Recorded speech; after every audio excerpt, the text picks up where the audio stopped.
ते फसलेले आहेत आणि ह्या जगाच्या खोट्या शिक्षणाकडे त्यांनी लक्ष दिलेलं आहे. त्यामुळं त्यांचं जीवन बर्बाद झालेलं आहे.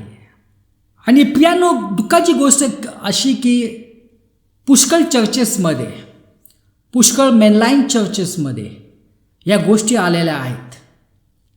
आपण बघतो की तुम्हाला गे पास्टर्स दिसतील, लेस्बियन पास्टर्स दिसतील आणि ह्या सगळ्या डिनॉमिनेशनमध्ये आहे.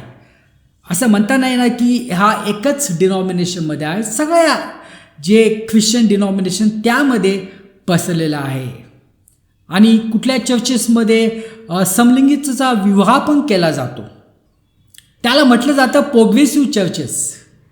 पुष्कळ प्रोग्रेसिव्ह चर्चेस आता होत राहिलेले आहेत. त्याला वाटतं की जे आहे ते आपण सर्व लोकांना जे आहे ते समाविष्ट करणं आवश्यक आहे. या LGBT लोकांना पण समाविष्ट करणं आवश्यक आहे. प्रियांनो, ही खरी गोष्ट आहे, पण खूप आवश्यक आहे की त्यांना पश्चाताप करायला लावणं ही पण खूप आवश्यक गोष्ट आहे. त्यांच्याकडे तुम्ही डोळे झाकू शकत नाही आहे. जेव्हा ते तुमच्या मंडळीमध्ये येतात तर त्यांना सत्य सांगणं